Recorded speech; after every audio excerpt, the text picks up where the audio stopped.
बोल जयकारा बोल मेरे श्री गुरु महाराज की जय।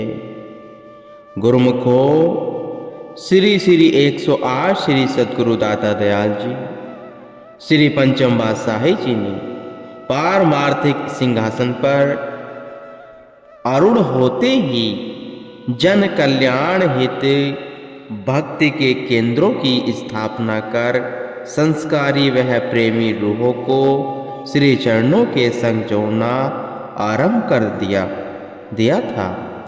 इसी भांति और परमार्थ के कार्य को निरंतर प्रगतिशील करने के लिए आपने पश्चिमी देशों में रहने वाले प्रेमियों की पुकार को सुनकर वहां पहली बार सन 1977 में कृपा की और मायावी सुख ऐश्वर्यों के जाल से फंसा असंख्य रूहों को सद्विवेक और सद्ज्ञान प्रदान कर उन्हें अंधेरे जीवन में नाम का प्रकाश भर दिया।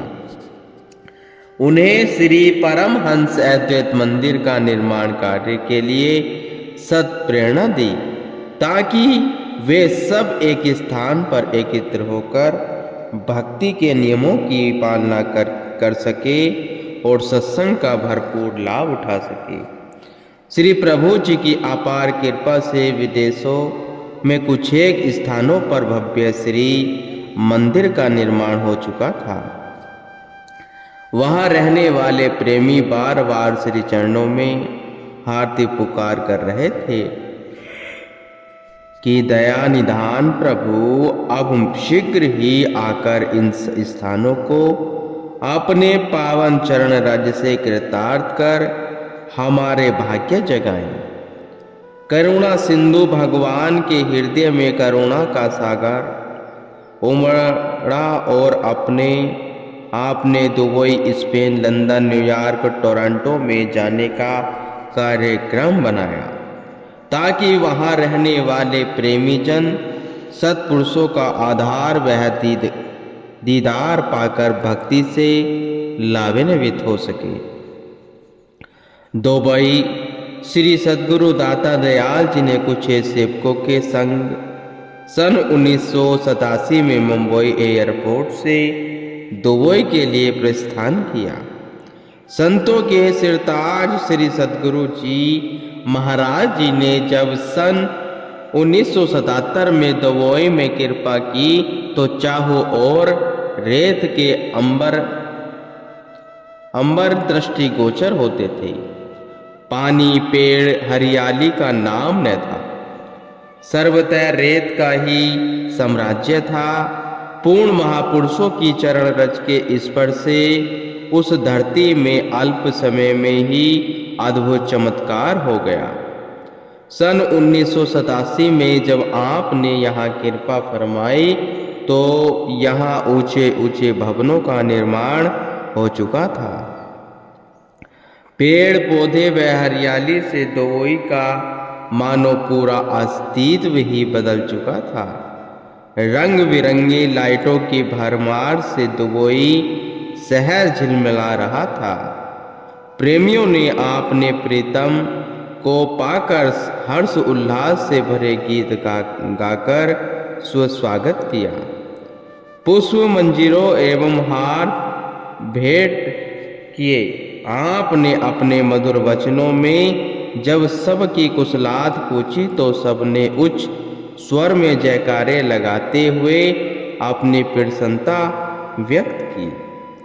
आपने उन्हें ऐसी माया नगरी में रहने के सुंदर ढंग समझाए। श्री मुख से फरमान हुआ, संसार में रहकर काम काज करने की कोई मनाही नहीं है, परंतु दिल में दुनिया के सामानों की चाहत नहीं रखनी।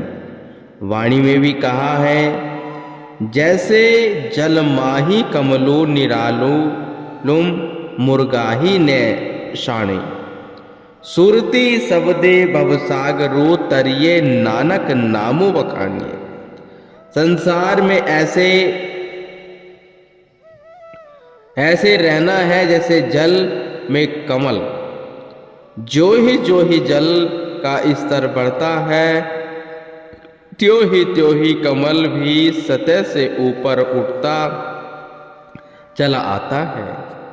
मुर्गाही पक्षी जल में डुबकी लगाता है, लेकिन अपने पंखों पर जल का प्रभाव नहीं पड़ने देता।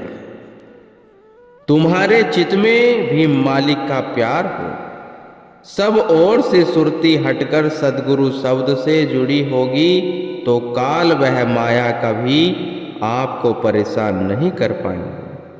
सच्चे सेवक पर माया अपना कोई प्रभाव नहीं डाल सकती। जिस प्रकार ट्रेन के कांटे का रुख जिस नगर की ओर होगा, उसमें बैठी सभी सवारियां भी उसी शहर में पहुंच जाएंगी। इसी तरह गुरुमुखों ने अपने मन में रुख को गुरुधाम से जोड़ना है। दिल में गुरु का ध्यान बसाकर दुनिया से रुख मोड़ना है। जिस प्रकार रोगी व्यक्ति डॉक्टर के कहे अनुसार परहेज नहीं करे तो वह बीमार से छुटकारा नहीं पा सकता। इसी प्रकार संत सत्पुरुष रूहानी वैद्य होते हैं। वे माया से ग्रस्त रूहों का अपने ढंग से उपचार करते हैं। सतनाम निज औषधि सतगुरु दये बताए, औषधि खाए रुपे पथ रहे,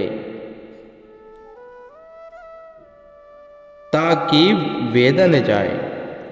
वह औषधि कौन सी है? सत्पुरुषों द्वारा बताए गए 5 नियमों श्री आरती पूजा, सत्संग सेवा, सुमरण और ध्यान, श्रद्धा सहित जो नित्य करे निश्चय हो कल्याण। जो इन नियमों की पालना करता है उसकी आत्मा सदा प्रफुल्लित रहती है, आनंदित रहती है। सभी गुरुमुख जन श्री वचनों की अमूल्य निधि को पाकर निहाल हो गए और प्रेम विभोर हो विनय करने लगे। यदि आप हमें सतमार्ग न दर्शाते तो हम माया की नगरी में अवश्य ही डूब गए होते। आपकी अपार दया और अनुकंपा है जो आपने आकर हमें अपना चरण सहारा दिया है। हम आपसे केवल आपका यही पावन दीदार ही सदा मांगते हैं। आपने एक प्रेमी की विनय पर आबोधवी कृपा फरमाई। श्री वचनों की दात से माला माल करते हुए आपने फरमाया, आए थे जिस काम को भूल गए वह बात, क्या ले मिलिए राम स्यो खाली दोनों हाथ। इंसान जिस लक्ष्य की पूर्ति के लिए इस दुनिया में आया था वह अपने असली काम को भूल बैठा है। यदि वह काम नहीं किया, मालिक के शब्द की कमाई नहीं की तो इस दुनिया से खाली हाथ ही वापस जाना पड़ेगा। साथ जाने वाली कौन सी वस्तु है? केवल मालिक का सच्चा नाम ही जीव के संग जाता है। इसलिए इस संसार में आकर भले ही हाथ पांव से दुनिया के काम करो, परंतु हृदय में सदा प्रभु की याद रहे। गुरुमुख 8 याम मालिक की याद में नींद मग्न रहकर अपना लोक परलोक संवार लेते हैं। साय समय आपने समुद्र किनारे बने एक बाग में कृपा फरमाई। उसके बीच में एक बहुत ऊंचा फव्वारा बना हुआ था। ऊपर जाने के लिए चारों ओर 84 सीढ़ियां बनी हुई थी। हर सीढ़ी को पवित्र करते हुए आप सेवकों सहित ऊपर पधारे। उनमें से एक भक्त ने श्रद्धा वह प्रेम से ओतप्रोत हो गया हो कहा कि आज जो भी यहाँ इस बाग को देखने आया है, मेरा यह निश्चित तथा दृढ़ विश्वास है कि उसकी 84 अवश्य ही कट जाएगी। गुण निधान प्रभु जी ने वहां से पुष्प लाकर मोदी बाग में लगवाए।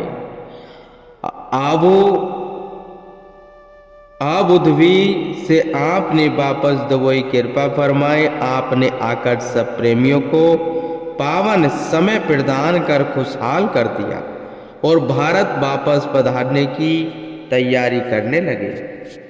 इतने में दो प्रेमी श्री दर्शनों के लिए आए और श्री चरणों में आकर खूब रोने लगे।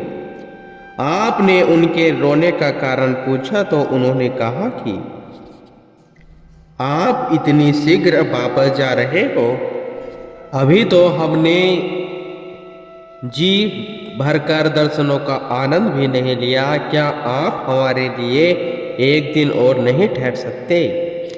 आपने फरमाया कि मुंबई में हमारा बहुत जरूरी काम है, इसलिए हमें आज अवश्य ही प्रस्थान करना है। वे प्रेमी मायूस हो बुझे दिल से बाहर निकल आए और तभी फोन की घंटी बजी।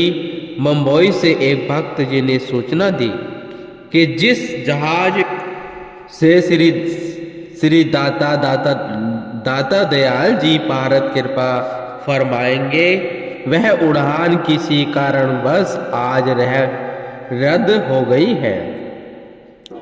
आपने मुस्कुराते हुए फरमाया, सच्चे प्रेम की शक्ति बेमिसाल है। जो काम खुदा नहीं कर सकता वह एक प्रेमी प्रेम से संभव कर दिखाता है। उन प्रेमियों को बुलाओ। प्रेमियों की खुशी का कोई पारावार न रहा। वे हर्ष से मतवाले हो उठे और आज का दिन उनके लिए विशेष खुशियां भरा दिन था। श्री दर्शन वह मयूर लीलाओं से महाप्रभु जी ने उन्हें आनंद से सराबोर कर दिया और दूसरे दिन आपने बंबई के लिए प्रस्थान किया।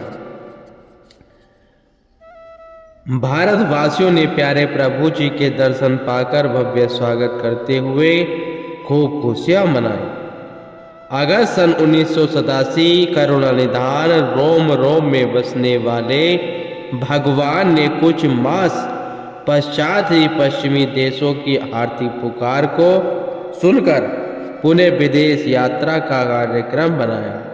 आपने 15 अगस्त सन 1987 में मुंबई से सर्वप्रथम स्पेन की ओर प्रस्थान किया।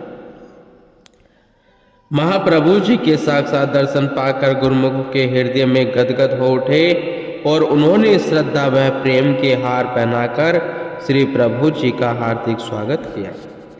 मैड्रिड, मलांगा और श्वेता शहरों में श्री चरण छुआकर आपने सब प्रेमियों को अपने पावन श्री दर्शनों से कृतार्थ किया और आपने सदुपदेशों द्वारा सब घट क्लेशों का हरण कर उनके जीवन में नई बहार ला दी। पावन श्री वचनों में फरमान हुआ, आप गुरुमुख प्रेमी बड़े भाग्यशाली हैं, क्योंकि आपकी सुरती और मन माया के ख्यालों को छोड़कर भक्ति की तरफ लग गए हैं। भक्ति सुखदायी है और इंसान के लोक परलोक की संगी साथी है। दुनिया के धन पदार्थ वह संपत्ति, यहाँ तक ही त्रिलोकी के सारे सुख एकत्र कर लेने पर भी भक्ति का जो सुख है वह अधिक है। महापुरुष तो यही चाहते हैं कि उनके सेवक भक्ति से माला माल रहे और सच्चे सुख वह सच्चे आनंद की प्राप्ति करें। अपने जीवन के लक्ष्य को पूरा कर जीवन सुखदायी बनाकर लोक परलोक सुहेला करे। और कितनी खुशी की बात है कि आजकल के ज़माने में कलयुग में और यहाँ की माया नगरी में आप लोगों का मन चित्त और विचार भक्ति की तरफ लगे हुए हैं। यह बड़ी ही खुशनसीबी की बात है कि इससे बढ़कर कोई और भाग्य नहीं होते।